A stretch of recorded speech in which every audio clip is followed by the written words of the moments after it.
ഞങ്ങളൊന്ന് ഒന്ന് മലയാളത്തിൽ പറഞ്ഞോട്ടെ. വിസ്മിക്കൽ സീൻ മലയാളം മലയാളം മീഡിയ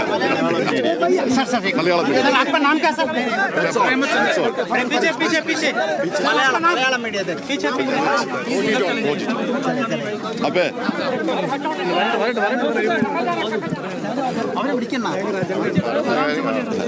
മലയാളം മീഡിയോട് പറയാം. അതെ മലയാളം മീഡിയോട് പറയാം. അപ്പേ മലയാളം മീഡിയ അപ്പേ ഞങ്ങൾക്ക് ആദ്യം അനുമതി നിഷേധിച്ചെങ്കിലും ഞങ്ങൾക്ക് കാണാൻ കഴിഞ്ഞു. അതിനുള്ള നന്ദി മുൻ മുഖ്യമന്ത്രി ഉൾപ്പെടെയുള്ള ആളുകളോട് ഞങ്ങൾ രേഖപ്പെടുത്തുകയാണ്. നിങ്ങളുടെയും കേരളത്തിൽ നിന്ന് വന്ന മാധ്യമ സുഹൃത്തുക്കളും ഇതെല്ലാം കണ്ടു നിൽക്കുന്നതാണ്. നിങ്ങൾക്കും ഈ അനുമതി നിഷേധിച്ചതിനുള്ള പ്രതിഷേധമുണ്ടായിരുന്നു എന്ന് ഞങ്ങൾക്കറിയാം.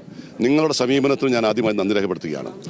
ഞങ്ങൾ ഈ സിസ്റ്റേഴ്സിനെ കണ്ട് സംസാരിച്ചപ്പോൾ വലിയ വേദനാജനകമായ കാര്യങ്ങളാണ് സിസ്റ്റേഴ്സ് പറയുന്നത്. ഇവരെ ഈ കുട്ടികളെ കൊണ്ടുപോയത് അവരുടെ കയ്യിൽ ഇവിടെ പറഞ്ഞു കേൾക്കുന്നത് അവരുടെ കയ്യിൽ ഐഡന്റിറ്റി കാർഡില്ല, ആധാർ കാർഡില്ല എന്നതാണ്. സിസ്റ്റേഴ്സ് ഞങ്ങളോട് പറഞ്ഞു അവരുടെ കയ്യിൽ ആധാർ കാർഡുണ്ട്, അവരുടെ കയ്യിൽ എല്ലാ ഐഡന്റിറ്റി കാർഡുമുണ്ട്. മറ്റൊരു കാര്യം ഇവിടെ പ്രചരിപ്പിക്കുന്നത് ഇവരുടെ സമ്മതമില്ല എന്നതാണ്.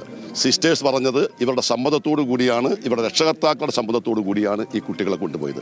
പക്ഷെ ഇവിടെ വന്നപ്പോഴത്തേക്കും പ്രായപൂർത്തിയായില്ല. ഇവരെല്ലാവരും 18 വയസ്സിൽ മുകളിലുള്ളവരാണ്. അപ്പൊ പുറത്ത് പറയുന്ന 3 ആക്ഷേപങ്ങളും തെറ്റാണ് എന്നാണ് സിസ്റ്റേഴ്സ് ഞങ്ങളോട് പറഞ്ഞത്. ഒരു പ്രകോപനവുമില്ലാതെ ഈ സിസ്റ്റേഴ്സ് അവിടെ കാത്തു നിൽക്കുമ്പോൾ ഒരു പ്രകോപനവുമില്ലാതെ ബജറംഗ് ദളിന്റെ ആളുകൾ വന്ന് ആദ്യം ഈ സിസ്റ്റേഴ്സിനോട് അപമര്യാദയായി പെരുമാറുന്നു. അതോടൊപ്പം വന്ന് ഈ വന്നിരിക്കുന്ന കുട്ടികളെ അപമര്യാദയായി പെരുമാറുന്നു. പോലീസിന്റെ സാന്നിധ്യത്തിൽ ഈ ബജറംഗ് ദളിന്റെ ആളുകളാണ് സിസ്റ്റേഴ്സിന്റെ ബാഗ് പരിശോധിക്കുന്നത്, ഈ കുട്ടികളുടെ ബാഗ് പരിശോധിക്കുന്നത്. ആ കുട്ടികളുടെ കയ്യിൽ 2000 രൂപ കണ്ടപ്പോൾ ഈ പൈസ നിങ്ങൾക്ക് ഇവർ തന്നതാണോ എന്ന് ചോദിക്കുന്നു. അവരുടെ കയ്യിൽ ഒരു ബൈബിൾ ഉണ്ടായിരുന്നു, ഇത് നിങ്ങൾ തന്നാണോ ചോദിക്കുന്നു. അങ്ങനെ അടിസ്ഥാനരഹിതമായ ചില ആക്ഷേപങ്ങൾ ഉന്നയിക്കുന്നു. സിസ്റ്റേഴ്സിനെ പോലും വളരെ മോശമായ രീതിയിൽ അവർ പറഞ്ഞു, ഞങ്ങൾക്ക് നിങ്ങളോട് പോലും പറയാൻ പറ്റാത്ത ഭാഷയാണ് ഞങ്ങളോട് പ്രയോഗിച്ചെന്ന് പറയുന്നു. അത്ര മോശമായി പെരുമാറുന്നു. സിസ്റ്റർമാരെ അടിക്കാൻ ചെല്ലുന്നു. അവിടെ വന്നിരിക്കുന്ന ഈ പറയുന്ന ഈ കുട്ടികളെ മർദ്ദിക്കുന്നു. അത് മാത്രമല്ല, ഇവിടെ അറിയപ്പെടുന്ന പല കേസുകളിലും പ്രതികളായ ചില ആളുകളാണ് ഇതിൻ്റെ പിന്നിൽ പ്രവർത്തിച്ചതെന്നാണ് ഞങ്ങളുടെ അന്വേഷണത്തിൽ മനസ്സിലാക്കാൻ കഴിഞ്ഞിരിക്കുന്നത്. അപ്പോൾ ഇത് വളരെ മനഃപൂർവ്വം കരുതിക്കുട്ടി നടത്തിയിരിക്കുന്ന ഒരു അക്രമമാണ്. ഇത് വളരെയധികം തെറ്റാണ്. ഞങ്ങൾ നേരത്തെ സൂചിപ്പിച്ചതുപോലെ നമ്മുടെ രാജ്യത്ത് നിലനിൽക്കുന്ന ഭരണഘടനാ മൂല്യങ്ങളോട്, ഭരണഘടന നൽകുന്ന അവകാശങ്ങൾക്കെതിരെയുള്ള ശക്തമായ ഒരു നീക്കമാണ് ഇവിടെ നടക്കുന്നത്. ഈ നീക്കം കഴിഞ്ഞ് കുറേ നാളുകളായി നടക്കുന്നു. ഇത് നിയന്ത്രിക്കേണ്ടവർ നിയന്ത്രിക്കുന്നില്ല. ഇപ്പോൾ തന്നെ നിങ്ങൾക്കറിയാം, ഇത്രയും MP വന്നപ്പോൾ ഞങ്ങൾക്കല്ല പ്രയോറിറ്റി. ഞങ്ങൾക്ക് മുമ്പ് ഇവിടെ വന്ന ചില രാഷ്ട്രീയ പാർട്ടികൾക്ക് പ്രയോറിറ്റി കൊടുത്തപ്പോൾ അവരുടെ പ്രയോറിറ്റി എന്താണെന്ന് മനസ്സിലാക്കി, ഭരിക്കുന്നവരുടെ പ്രയോറിറ്റി എന്താണെന്ന് മനസ്സിലാക്കി. ആ പ്രയോറിറ്റി തന്നെയാണ് ഇവിടെ കുഴപ്പങ്ങൾ ഉണ്ടാക്കുന്നത്. ഇവിടെയുള്ള ഒരു നരേറ്റീവ് മറിച്ചാണ്. കാരണം ഇവിടെയുള്ള ചില മാധ്യമ പ്രവർത്തകരടക്കം ചോദിക്കുന്ന ചോദ്യം താങ്കളെ ശ്രദ്ധയിൽപ്പെട്ടിട്ടുണ്ട്. എന്തുകൊണ്ട് കന്യാസ്ത്രീകളിലൂടെ വന്നു, ഇവരെ കൂട്ടിക്കൊണ്ടുപോകാൻ മറ്റൊരാൾ വന്നു, ഇങ്ങനെയൊക്കെ. ഞാൻ ഒറ്റ മിനിറ്റ് പറയാം.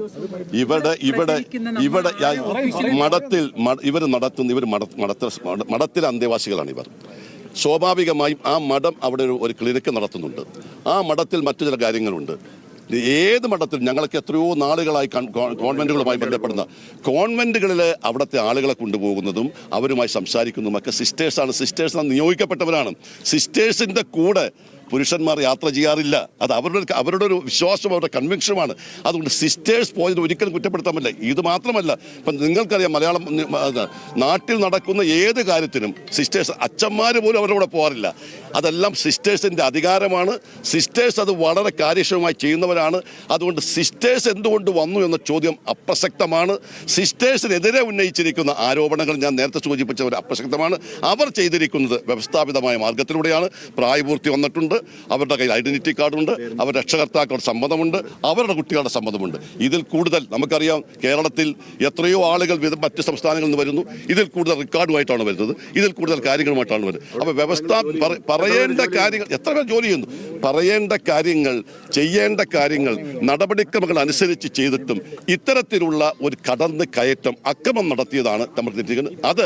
അതിനങ്ങനെ ഞാൻ ഒന്നുകൂടി പറയുന്നു, ഇത് നടത്താനുള്ള ആത്മധൈര്യം എവിടെ നിന്ന് ഈ ബജറംഗ് ദളിന് കിട്ടിയെന്നാണ് ആലോചിക്കേണ്ടത്. നമ്മുടെ സമൂഹത്തിൽ ഇന്ന് ഏത് തെറ്റ് കാണിക്കുമ്പോഴും അതിൻ്റെ മുന്നിൽ ഏത് തെറ്റിനെയും ന്യായീകരിക്കുന്നു ആര്? ഭരണകൂടം ന്യായീകരിക്കുന്നു. ആ ആത്മവിശ്വാസമാണ് ഇന്ത്യ രാജ്യത്ത് കുഴപ്പമുണ്ടാക്കുന്നത്. ന്യൂനപക്ഷങ്ങൾക്കെതിരെ ഭരണഘടനാ വിരുദ്ധ നടപടികൾ സ്വീകരിക്കുന്നവർക്കെതിരെ പ്രൊട്ടക്ഷൻ കിട്ടുമെന്ന് പറയുന്ന ഭരണകൂടത്തിന്റെ തണലുണ്ട്. ആ തണലാണ് നമ്മുടെ രാജ്യത്ത് അപകടം ഉണ്ടായിരിക്കുന്നത്. ഇതിനെതിരെയാണ് ഞങ്ങളുടെ പോരാട്ടം. പോലീസ് റിപ്പോർട്ട് കൊടുക്കാത്തതുകൊണ്ടാണ് ബെയിൽ ആപ്ലിക്കേഷൻ കൊടുക്കാത്തതെന്ന് പറയുന്നത്. അതുകൊണ്ടാണോ യഥാർത്ഥ ബെയിൽ കൊടുക്കേണ്ടത്? ഞാൻ ചോദിക്കട്ടെ, 3 ദിവസമായി ഇവിടെ അറസ്റ്റ് ചെയ്തിട്ട് എന്തുകൊണ്ടാണ് പോലീസ് കൊടുക്കാത്തത്? അപ്പോൾ ഒരു സമ്മർദ്ദം ഉണ്ടായിട്ടുണ്ടല്ലോ, മനഃപൂർവ്വം കാലതാമസം ഉണ്ടാക്കിയിട്ട്. ആപ്ലിക്കേഷൻ മൂവ് ചെയ്യുന്നതിന് അങ്ങനെ ഒരു തടസ്സം ഇല്ലല്ലോ ശരിക്കും. അല്ല, അത് ആരാ കൊടുക്കേണ്ടത്? ഞാൻ പറയുന്നത് ഇത് സെഷൻ കേസാണല്ലോ. സ്വാഭാവികമായും ലോവർ കോടതി റിജക്ട് ചെയ്യും. സെഷൻസ് കോടതി പോകേണ്ടി വരും. അതൊക്കെ നിയമപരമായിട്ടുള്ള കാര്യങ്ങളാണ്. സിസ്റ്റേഴ്സ് ഇപ്പം എന്താണ് പറയുന്നത്? സിസ്റ്റേഴ്സിനെ സംബന്ധിച്ച് നേരത്തെ ശ്രീ ബെന്നി ബെഹനാൻ വളരെ കൃത്യമായി പറഞ്ഞു.